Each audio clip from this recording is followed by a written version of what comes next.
Well, good morning, everyone. Welcome back to another episode of The Examined Life. I hope you had a great weekend. I had a good weekend. Lots of thinking, lots of busyness. I have 3 kids under the age of 4.5. So my weekends are full of joy and screaming and chaos and yuckiness and poop changing and altogether everything that makes life meaningful. So I had a good weekend. But I did spend a lot of time actually thinking about this podcast, thinking about where I want to go with it and why I'm even doing it. I spend a lot of time thinking about how pretentious it seems to me that even if no one's listening, that I think it's a fun and good idea to record myself talking and put it online for the whole world or no one in the whole world to see. Or at least for the whole world to be able to see, should anyone want to. And I sometimes think that it is not just pretentious, but perhaps borders on the pathological. But either way, again, it's something inside of me. I've wanted to do it for a long time, and even if no one's listening, I just enjoy, I just love the opportunity to think out loud. It helps me organize my thoughts, and it's fun. It is fun, and I think more people need to do it. They just need to, whether it's podcasting or whatever it might be, more people need to engage in productive discussion where you realize sometimes what you think makes sense in your head really doesn't make that much sense. Sometimes I think I'm very intelligent and smart when I'm reading or listening to other people talk, and then when I start talking about it, I realize just how little I know and how little I can articulate in any one area of expertise. So hopefully over time I improve, and I think that I have a lot to offer, just like we all do. We all have a lot to offer in our own unique way. So that's what I've been thinking a lot about this last weekend, is this medium and how I can improve it, how I can perfect it, how I can integrate it into my life, because I also work as an attorney, and I help, again, my wife raise 3 kids under 4, and I participate in a lot of extracurricular things and activities. I throw frisbees a lot on the disc golf course. I run a lot and play lots of music. So there's a lot of things. Oh, woe is me. My life is so hard. How can I fit this into my life? No, I'm not trying to whine. I just, again, talking out loud about what I've been thinking about this weekend and how I can make a product that is worthy of your time and attention, because that's what I feel called to do. And I want to honor that. My listeners take the time and choose to listen to me. So on that note, as I thought about what to speak about this morning and what's been on my mind, I was reading the Wall Street Journal, which is my go-to place for mainstream national and international news. And I came across this article. So I'm going to try out this little broadcast function here. Here we go. Yep, it worked. I came across this article. Like sleeping on the job, make $400,000 a year snoozing on TikTok. I just thought it was so funny. This is exactly what I've been thinking about with regard to these types of mediums, social media, the phone, screens in general, but especially the apps on these screens that encourage individuals to throw themselves out into the world for all to see and all to hear and all to view. But this is a new low, if I dare say, that you can make $400,000 a year filming yourself sleep.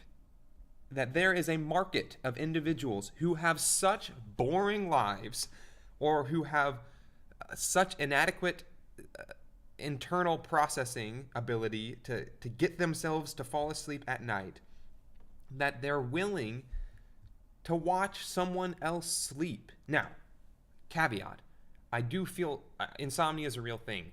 Having trouble sleeping this last winter for me, I had some serious trouble with sleeping. So I understand that it can be difficult, and that in some sense, when you need to sleep, you'll do whatever it takes. And if tuning into someone else sleeping helps you sleep, okay, maybe that's the only arguable good that comes from this. But on a holistic level, what the heck?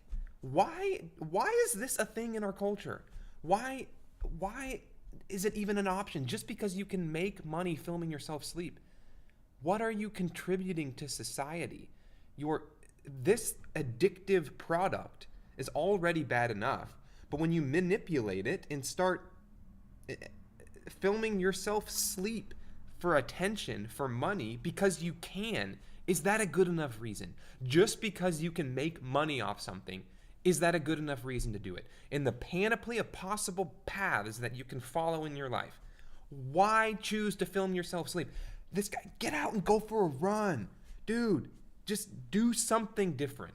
And again, I'm jumping off some cliffs here in how I'm communicating about this. I understand. Who knows? What if this guy's a neurosurgeon during the day? What if he is what if he leads a nonprofit charity? What if he's a CEO of a small tech? I don't know. But I know that there are plenty of people who spend a lot of time on Instagram and TikTok and YouTube and waste it. And I'm trying to contribute to that time that you can waste, obviously, because hopefully there are some elements of these mediums that produce a net good. And I'd like to think that podcasting and thinking and articulating your ideas and practicing the skill set of communicating as a human being is a good thing. But this just doesn't seem like there's any positive in it. No one thinks anymore. We only react to what possible means of social inclusion that we can abide. We only react to how we can make money. We don't think about the fruits of how we're making money. And this is reflected not just in sleep streaming, and again, I'm using it a little bit as a scapegoat. It's not just sleep streaming, it's also the whole fitness model industry. And not even just the scantily clad women who half dress themselves and take pictures. I mean, they're just shooting porn. And again, I dismiss that, and because I think you need to have a long discussion to really talk about the merits of a pornographic culture. I don't want to just throw that out there and not discuss it, but I don't have time this morning to discuss every single thread that I build an argument upon. But if you grant me the merit that the fitness model on Instagram, the whole fitness model on Instagram persona, it really is just it's the sexualization of the human body. If you grant that, which it is, can we ask what the good in that is? Can we ask whether or not this is a net positive for our culture? Can we ask whether the values that come out of a culture that allows that to happen, and I'm speaking for myself, it's a weird thing. Pornography is a weird thing. And here I go. I just threw myself into this pond of discussing porn. Great. But either way, it's a strange thing that human beings do it and human beings enjoy it in a weird way. But we also have this sense that it's probably not for the best. And I don't want my kids watching porn. And I don't want to excessively engage in porn. And most homogenous couples, most married couples, don't want the other spouse overly or even at all engaging in porn. So Instagram, the whole fitness model thing is just an outgrowth of the porn industry. And yet we don't talk about it and we don't discuss it. And in general, those who do, it's just flitted about as you should be able to pursue whatever you want to pursue. And I'm not going to say because you can make money off of it that you shouldn't. I understand that argument. I do, and that's philosophical. And a lot of this podcast is philosophical. And because I'm opening these doors, I ought to take some time and I ought to dig into the philosophy of asserting your own subjective sense of self at the expense of all else, and not in the negative sense of at the expense. But for this morning, I want to assume that there is a way that we ought to live that's outside of ourselves, okay? So if you just take for granted, and whether you come at it from a religious structure or, again, a philosophical structure, just a platonic structure of meaning, of forms that we ought to strive towards, then I think you can have an intelligent discussion about these mediums. And I think then you can rank order possible paths in your lives and say, no, even though maybe like I love exercise. You know, I always had, I grew up swimming. I just have a naturally athletic frame, right? So yes, I probably could, with some help and with some work, market my own sex appeal. But do I want to do that? How does that affect me? How does that ramify through my being? It does. And it's not just because I've been oppressed. I was raised as a Christian. It's not just because I've been oppressed. I went to a private school that really emphasized the psychological sense of finding order over chaos. It's not just because of those things. I do think that there's an integral sense, there's a form of humanity. Again, that's a Platonic term. A form is, in some sense, the way that we perceive the value in something or what something ought to be. So the form of this is a cup. It really is just a bunch of molecular elements combined together. But for some reason, we as humans make meaning out of it, and we find it as a cup. A good cup is one that allows me to drink water. That makes this cup virtuous. A good human being is one that abides the idyllic form well. So no matter how you approach that conversation, I think there's a reason we have a general sense that even though maybe the lesser aspects of our humanity with low amounts of critical thinking can compulsively engage in sexualized content on Instagram or TikTok, or it's not even sexualized, it's just totally wasting your time watching someone else sleep. Like, I don't understand that, and that's why I keep coming back to it, and that's why it triggered this conversation. But even though we do that compulsively when we don't think about it, when you do explicate it, when you do think about it, we move out of it. That's almost a narrative phrase, but I do think that we do. We rise. Those of my generation who are working hard and who are moving into a place of shouldering responsibility and choosing work over play and accepting that even though we can't propositionally articulate some of that meaning that moves us into that place of, on the surface, more difficulty and less pleasure and less immediate happiness, we can't articulate the underlying narrative sufficient to make complacent those who would say all that's bogus and false and just a product of our past and a way to cope with our anxiety, and it's just the opiate of the masses, et cetera, et cetera.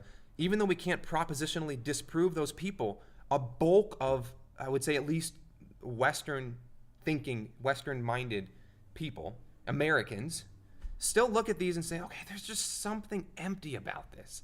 There's just something less than ideal about this means of spending our time and of receiving others' attention, and this thing that it is manifested upon was explicitly designed to be addictive. So not only is the medium itself socially addicting as we get attention, but the actual platform. Apple designed this like a slot machine. You keep looking at it. You want to keep looking at it. You want to keep giving it your attention. So we're constantly pushing back against the inevitable and natural pull of something that was literally designed to fire the same wiring that a slot machine in a casino was wired to do. So the actual content, the actual substance that's manifested on the screen is addicting because we all just love attention and we just want to do anything that we can do for attention. I just realized I've been babbling this whole time on broadcast mode, so I should probably put it back to live stream mode. So not only is that addicting, but also the medium itself is addicting. So when you understand that, you can then think through why we do these things and if there is a better way to direct our attention. And I think that there is. I'm pulling back up my podcast notes. I do. I think that there is. The flow state. That's how I want to conclude this little segment. The reason we turn towards video games, we turn towards social media, and we spend an excessive amount of our time just wasting it. Thank you for granting me so many leaps on this segment, by the way, because my typical self, my better self, hesitates to talk so frankly and to skip analyzing and fleshing out my underlying reasoning for making claims like wasting it. But for the sake of this morning, I'm going to use phrases like that. I'm just giving it a try. So the reason we are so preordained in some sense to waste our time through these mediums is, I think, and science backs this up, is because it lets us get into a flow state. So a flow state is one wherein we are not consciously contemplating or critically analyzing via the prefrontal cortex our environment. We're not breaking it down piece by piece. We're not reintegrating new information to the extent that we have to be fully conscious. We are participating in an activity or accomplishing a task that we're just so proficient enough at that we don't need to manifest our entire attention towards it critically. But it's also just difficult enough that it keeps us engrossed. So when you think of any activity, a sport, for me it's disc golf. If I'm competing in a disc golf tournament, when I'm competing well, I am in a flow state. 30 minutes has passed. I've walked up and down 2 acres of massive hills. In 30 minutes, how did that happen? My brain was engrossed in something, a muscle movement that I'd done multiple times in the past, but that I had to do again to accomplish a task that I determined that I wanted to accomplish. Video games and screens, they are artificial flow states. They suck us right in. All of our cares, all of our anxieties, all of our depression in some sense is put on hold when we are in these states. Now, to me, and I think the research shows this is cheating. This is cheating our neurology, because typically to do a real world activity in the flow state requires an integrated human being. To do something that elicits, I think, the purest form of the virtuous human being requires an integrated psyche. Obviously no one's fully integrated, but it requires the ability to contemplate the existential absurdity of our existence, to integrate that into your psyche. It requires you to contemplate the fact that you might have some anxieties in your life, and anxiety sucks and it's hard, but you accept that and you integrate that into your existence. To process the things that cause chemical depression, because there are external things that impose upon you a form of chemical depression if you don't discipline and mindfully direct your thoughts. So all these different things that we as human beings can do, these structures that we can create in ourselves to make us strong against the difficulties of life, we integrate that. And as we do that, through accomplishment, through pursuit of good, of meaningful activity, of meaningful fruition of the potential that we've been given, as we do that, we achieve a flow state. That's, again, I think disc golf is a good example of that. It's a fully integrated process that requires your physicality. It requires your mental focus. It's not just video games. Video games have a place, and I'm not completely disregarding them, but the excessive use of them is just like taking a small piece of your brain that tricks you into a place of flow, into a place of contentment, and only ever utilizing that. Of course, if you're doing that through a screen, that's going to increase anxiety and depression because it's not holistic. Our virtuous form requires a holistic approach to the self in our pursuit. So something like sleeping on TikTok, something like broadcasting your physicality across the internet in a very microcentric sense, in a very specific point in time that probably doesn't yield the whole picture of who you are. Yeah, okay, fine. There's a little bit of a bias in me against that trend. I don't know quite why. Maybe I should think about that more. But doing that, you can do all that and you can achieve a flow state without integrating yourself, without working through your tendency towards anxiety, depression, etc. So I do think that there is a net negative in monetizing and allowing people to be profitable on these mediums and in manners that don't advance the collective virtuous form of humanity as a whole. So what do? Well, like I was saying and kind of making fun of this dude, I think the first thing that we can do is get outside. Get outside. Go for a run. That's commonly said, but this is coming from someone who struggled majorly with mental health issues I'd like to think, if I do go so far as to say, a deep philosophical level, at an existential level. And I have found so much fruit in recognizing that I am the product of thousands of years of human biology. And it is only in the last couple hundred that we've lived a predominant amount of our lives inside. And it's really only in the last 50 to 85, I'd say, that inside has been so comfortable. It's been so, you can cater it so much to how you want it to be. It doesn't give you the whole product of the reality that we were designed to mirror back into. So get outside. It's going to sound like a hippie. Go touch a tree and recognize the beauty in a tree, a life form outside of yourself and outside of a medium that merely depicts a false reality of it. Get outside. Go for long runs. This winter, I'm not tooting my own horn, maybe I am, but weekly 20-mile runs. Nothing changes your physiology quite like that. Get off of TikTok. Get off of Instagram. Only listen to my podcast. Only listen to my podcast. That's how you'll be healthy. But read, listen to podcasts, and absorb new, broadening information.